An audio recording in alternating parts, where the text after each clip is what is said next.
salaamaaleykum wa rahmatullah. waaw askanu Sénégal day war nañ xam ne yàlla yor na leen loxob ndimbal, loxob naataange, loxob xéewal. parce que am na doomu aadama yoo xam ne bëri ñu ci askan yi par 30 ans la ñuy feeñ, par 40 ans, par 50 ans, wala sax siècle bu nekk mën nañ caa feeñ caw askan benn yoon. askanu Sénégal nag daa mel ne loxob ndimbal boobu leen yàlla dëkkee yor saa buñ demee ab diir bu gàtt mel na ne exploité buñ ko. yàlla yoroon na leen ko ci Cheikh Anta Diop mu fees dell ak xam-xam, mu fees dell ak i xalaat yu mën a yorub état. ay xalaatam xam-xamam mënoon naa defar àdduna, dañu jëlale Sénégal, dañu jëlale Afrique. waaye ànd ak loolu lépp noonu lañ ko taxañee di ko xeex ci ak dundam, di ko ñàkkal solo, di ko doyadal, di ko jaxaseegi yoon. Senghor moom fi jamonoon teel ak la ko romb moom taasoo way dong la nekk woon Sénégal. li yokk a tardel Sénégal Senghor ci la bokk. noonu lañ ko négligé moom Cheikh Anta Diop ba nim faatoo ñu jëlub université daat koy tudde pare ci moom. Mamadou Dia feeñ te ñoom ñaar ñi ay niti alxuraan lañu woon. Cheikh Anta Diop daa jiital jàng alxuraan, nekk nitu daara door a dugg ci école française bi. Mamadou Dia it noonu nitu diine la woon, nekk loxob ñaareel bu yàlla yoroon Sénégal, ñu waroon cee mën a jaar. waaye moom itam yoon lañ ko mujj booleel, di ko sosal, di ko tuumaal, yàq deram partout dans le monde, rawatina biir réew mi. sëriñ si nga xam ne daanaka mënees naa wax ne boobu jamono ñoo ngëboon Sénégal, ñoo ko téye ci nit ñi fi nekk ñépp. ci Sénégal yi bari kenn ku nekk am na koo féete woon, am na ñoo féeteel ñoo xam ne buñ nee waaw yóbbaale nañu la, buñ nee déet yóbbaale nañu la. Senghor nag daal di exploité loolu, gëmloo kilifa diine fi nekkoon boobu jamono yépp ne leen Mamadou Dia seen musiba la. dañu tabax kaso yoo xam ne sax yéen a ko tax a jóg. sëriñ sëpp la gën a bari ci ñoom man koo jàppale Senghor contre Mamadou Dia. ñu daat koy tuumaal, kenn xeexliwu ko, kenn jàppaliwu ko, ba dañu ko sànke. parce que boobaak léegi toog nañ diir bu yàgg. yàlla yoraat nañu nag loxoom ndimbal boo xam ne lañ daan dégg ca Cheikh Anta Diop daan ko dégg ca Mamadou Dia, moom la yàlla dogal ñu koy déggaat ci Ousmane Sonko. mu mel ne projet ba dekkiwaat na, yaakaar dekkiwaat na. ñi bawoon politique, ñi ci tàyyeeloon, ñi ci seppi woon seen loxo, jàpp nañu fi nekk ñépp ñoo yam. boo leen dee voteel taxul li fi nekk mën fee jóge. ñu bari gëm-gëm boobu lañ amoon, maanaam politiciens yi lañu voteel, ñoom ñuy sensé seen dund. waaye askan yi moom fañ nekkoon démb ak barki démb jóguñu fa. ñi bokkoon ci askan yi te faatu sax bu leen yàlla defaloon ndimbal ñu dekk, yàlla delloowaat leen seeni dëkkuwaay fii ci àdduna, waxin la rek, donte xam nañ ne sax du demee noonu. yaakaar naa ne ku ci jóg ci sa bàmmeel mën ngaa waaxuwaat ba àggaat sa kër dugg, maanaam la nga bàyyi woon sa ginnaaw dara changé wu ci. nga nekk ci armeel yi koo ci yeewoon mën naa wax bu duggaat këram, maanaam doon kuy jóg dinaan fii ban dëkk la bukkat ak faa nekkoon, kañ la fii mel nii. loolu amagul Sénégal ba léegi, te ay at yu baree bari nag lañ rob. la gaaroon Mamadou Dia gaar Cheikh Anta Diop moo nar a gaaraat Ousmane Sonko. ay caaxaan, ay tappale, ay sos, ay tuuma, te ñu koy def xam nañ ne moo leen gën a set téeméeri junni yoon te gën leen a jub. wutal nañ ko dossier ak yoon, dossier boobu mboolem preuve yi ko mënoon a jàpp man koo xañ ci moom liñ bëgg, yooyu preuve dajewul. tàmbalee ca enquête gendarmerie bu dikk na setal ko, certificat médical bi dikk setal ko, seede yi dikk setal ko, bu dossier Adji Sarr bi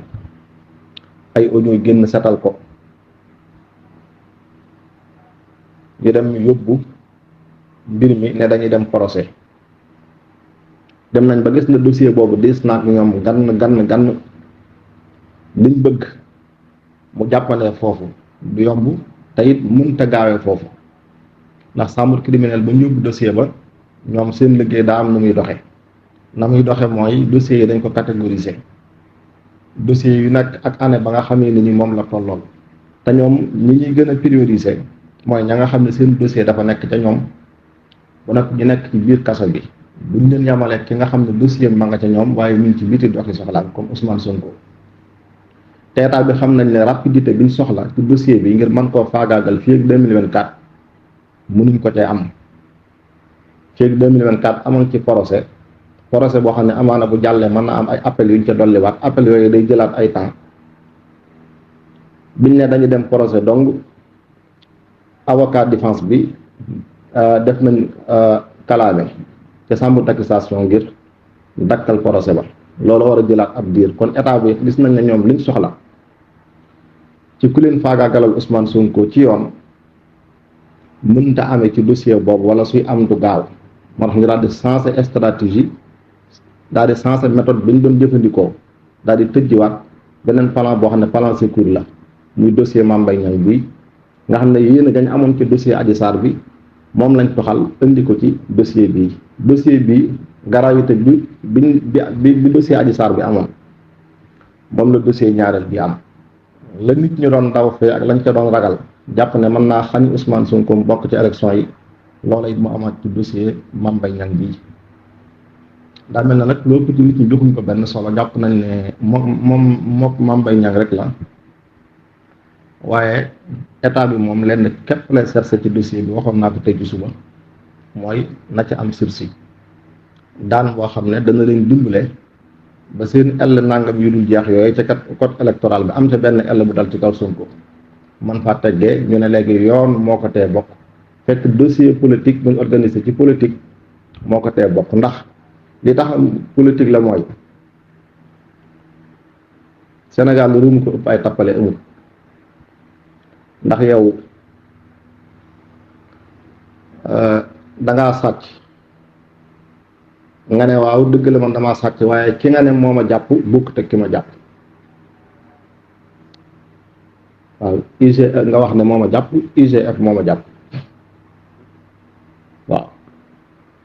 léegi kon danañ dem ci yoon buñ demee ci yoon mu ma xam na nga bokk ci élection yi dossier bii nekkul dossier Mame Mbaye Niang ak Ousmane Sonko de waaw dossier état bu Sénégal la ak Ousmane Sonko lañ bëggoon ci Adji Sarr ja dañ jàpp ne dossier booba na muy doxee diit na lool par rapport ak liñ bëgg moom lañ toxal indi ko ci dossier bi ñaareel bi ndax gis nga paraxee giñ ci dugal gaaw nañ defar giri ya nga xam ne moo wër palais de justice na mu gën a gaawee jàpp délai bi ñu ko war a taal pour ku ko jege sa bakkan mën caa des maanaam taal courant ma ngir muy maasaate jàpp délai procès bi war a àtte nga xam ne rapidité gañ doon cherché ca dossier Adji Sarr ba mënuñ ko am moom lañ toxal indi ci dossier Mame Mbaye Niang bi nu mu gën a gaawee gis nga tàmbali nañu yabal seen gaay yi ñuy dem ci plateau télévision yi site internet yi di joxe verdict naan buy dem ñu koy condamné buy dem ñu koy àtte kii koy jeex na ba noppi maanaam di sondé yow àtte sax ñëwagul nga joxe verdict di wax li war a am ak ngañaay bi luñ ci war a fekk ñoom muy écarté Sonko ci élection yi mais président Macky Sall ñëpp miin nañ ko ci saa bu réew mi naree am crise politique moom du ko fekk li ci gën a bari ñu ngi laam-laamee ak tukkeem bi yëpp day wane ne rek dossier Mame Mbaye Niang bi li muy togg neexut ndax mooy la dossier Adji Sarr bi doon togg ñaari dossiers yi ñoo yam gravité la jubloo wax lu nit ñi doon ragal ci dossier Adji Sarr bi lu ko gën a pire mi ngi ci dossier Mame Mbaye Niang bi ñoom lenn képp mooy seen yitte suba ngoon guddeeg bëccëg ci lañuy dox mooy nu ñuy def ba jaar ci yoon mën a dakkal bokk Ousmane Sonko ci élection présidentielle 2024 ngir ñoomu neen ñu mën a ngar dajjoo géewu politique bi mën a doxal liñ bëgg benn Macky Sall présenté wu comme niñ ko waxee woon ci suba mbaa mu xool keneen koo xam ne mën na ko jiital mu daal di taxaw palaasam loolu lépp nag mënuñ cee am lu leer li fekk léttooguñ wala ñu firiku ci Ousmane Sonko day bokk wala du bokk te ñaari procès yi mënuñ ci mën a létt ba mu firi leen ci procès Mame Mbaye Niang ak procès Adji Sarr bi ci lañ mën a xamee lu leer ci liñ bëgg naka lay demee ne ni ñoom état bi ci kaw nen lañ toog maanaam xamaguñ élection yi nan lay demee ñan ñooy bokk bëgg nañoo teel a lijjanti Sonko mu lafu ji na le moom ñu door a xool ñi nga xam ne nag ñoom lañ koy seqal te xam nañ ne bu Sonko xasee génn daanaka ñu des ci géewu politique bi kenn ku leen ci mën a tee affronté yore jenn doole ji amatu ci waaye dossier bële moom nañ ko ñàkkal solo lool te moom bu Adji Sarr bi ñooyam rek yàlla yàlla boole ñu defal ndimbal ak tawfiq def ci suñu réew jàmm. Boules Fat et abonné. Boules Fat et abonné. Boules Fat et abonné.